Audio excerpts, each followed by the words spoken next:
Hello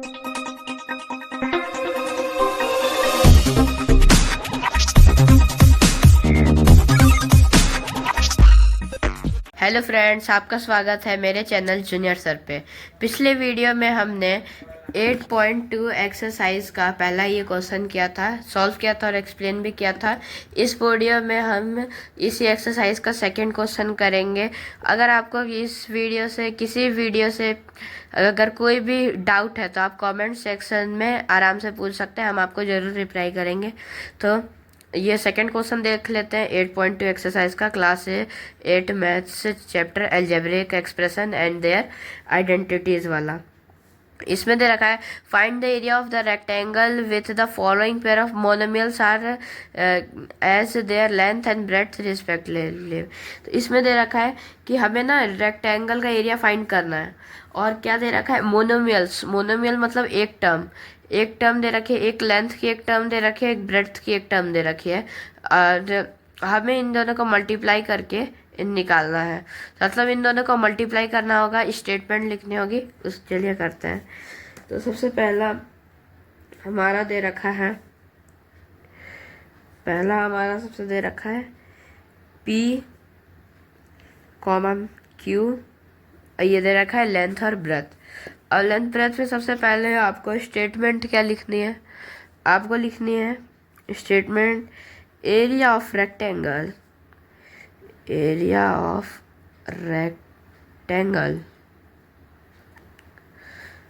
equal to length into breadth L into B. तो अब आपको ये P इंटू Q करना है, जो होगा PQ। इसका आंसर दोस्तों होगा PQ। आप यहाँ आंसर से लिख सकते हैं, यहाँ आप लिख लीजिए आंसर भी PQ एरिया ब्रैकेट में। बस आपको इन दोनों का मल्टीप्लाई करना है, इसलिए मल्टीप्लाई हो गया कि अनलाइक टर्म्स थी, इसलिए इनको एज इट इज लिख सकते हैं। अब हमारा सेकेंड क्वेश्चन है 10m, 5n, 10m, 5n। अब इसमें भी आपको वही स्टेटमेंट लिखनी है, एरिया ऑफ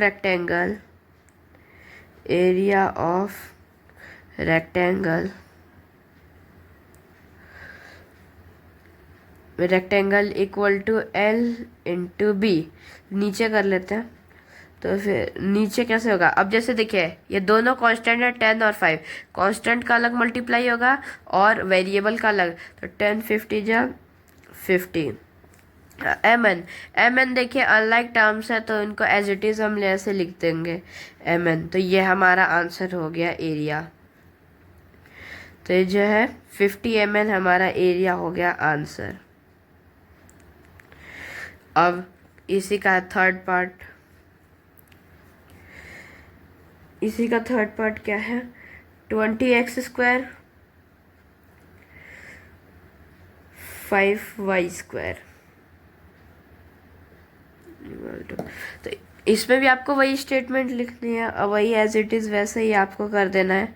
बस आपको थोड़ा मल्टीप्लाई में ध्यान रखना है कि पावर मिलेंगी कैसे होगा, कि कांस्टेंट को अलग करना है, वेरिएबल को अलग करना है, इन सब का आपका ध्यान रखना है। फिर आपका तो क्वेश्चन अच्छे से सॉल्व हो जाएगा बिना किसी दिक्कत के।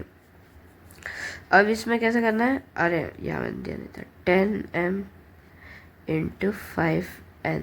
हाँ, तो यहाँ कैसे दे रखा है 10m इंटू 5, तो यहाँ 20x² दे रखा है, 20x² इंटू 5y²। अब दोस्तों देखिए ये दोनों कांस्टेंट है 20 और 5, तो इनका मल्टीप्लिकेशन कर लेंगे 100। अब ये दोनों क्या है, वेरिएबल है। अब ये दोनों अनलाइक टर्म है, तो इनको एज इट इज लिख लेंगे x² y² एरिया, और यही आप ऐसे लिख सकते हैं आंसर आपका दोस्तों ये है। आंसर आपका जो होगा ये वाला होगा आपका answer, 100x² y² area of the rectangle का एरिया पूछा है, इसीलिए एरिया ऑफ द रेक्टेंगल होगा। अब हमारा चौथी टर्म है हमारी 4x कॉमा 3x²। अब देखिए फ्रेंड्स, यहाँ पर आपको वही स्टेटमेंट पहले लिख लेनी है सब में। एरिया ऑफ रेक्टेंगल पूछ रखा है तो सब में आपको स्टेटमेंट लिख के अच्छे से करना है, कोई भी दिक्कत ना है। Rectangle equal to L into B, यहाँ मैं लिख देता हूँ 4x into 3x²। 4x into 3x², 4x into 3x²। अब दोस्तों यहाँ फोकस ये करना है, ये तो दोनों कांस्टेंट है तो इनका मल्टीप्लिकेशन कर लेते हैं 12। अब ये देखिए दोनों ये जो है वेरिएबल है, ये वेरिएबल क्या है, ये लाइक टर्म है x। अब x का पावर यहाँ क्या है, कुछ नहीं तो 1 है, और यहाँ 2 है, तो x का पावर क्या हो जाएगा, यहाँ 3 हो जाएगा। और यही है हमारा एरिया और एरिया ऑफ द रेक्टेंगल, और हमारा यही है आंसर। अब हमारा पांचवा और आखिरी, इस सवाल का आखिरी पार्ट है 3mn, 4np। और फ्रेंड्स यहाँ आपको वही स्टेटमेंट लिख देनी है, एरिया ऑफ रेक्टेंगल वाला, area of rectangle equal to L into B. L into B क्या होगा, 3mn इंटू 4np। नीचे फिर लिख देता हूँ 3mn इंटू 4np। वही दोस्तों आपको क्या करना है, ये 3 और 4 जो है कांस्टेंट है, इसलिए इनको अलग से मल्टीप्लाई करके लिख लेना है। अब m यहाँ लिख देना है, m का यहाँ कोई लाइक टर्म नहीं है तो फिर यहाँ m लिख देना है। n का यहाँ लाइक टर्म है, तो ये देखो अगर लाइक टर्म्स होते हैं तो पावर ऐड हो जाते हैं, इसका पावर 1 है, इसका पावर 1 है, तो n क्या होगा, इसका पावर 2 हो जाएगा। अब p का भी कोई नहीं है तो एज इट इज़ p लिख देंगे। तो ये हमारा एरिया ऑफ रेक्टेंगल हो गया, ये हमारा आंसर भी हो गया। तो फ्रेंड्स थैंक यू।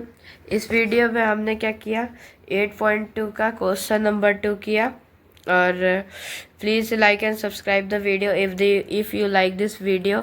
एंड अगर आप सब्सक्राइब करेंगे इस वीडियो को तो आपको ये फ़ायदा होगा, हमारी कोई भी नई वीडियो आएंगी उसका नोटिफिकेशन सबसे पहले आपके पास आएगा और आप उस वीडियो को आराम से देख सकते हैं और आप अपना वैल्यूएबल सपोर्ट भी दिखा सकते हैं अपने लाइक और सब्सक्राइब से। तो थैंक्स फॉर वॉचिंग। हम नेक्स्ट पार्ट में हम इसका 3rd क्वेश्चन करेंगे।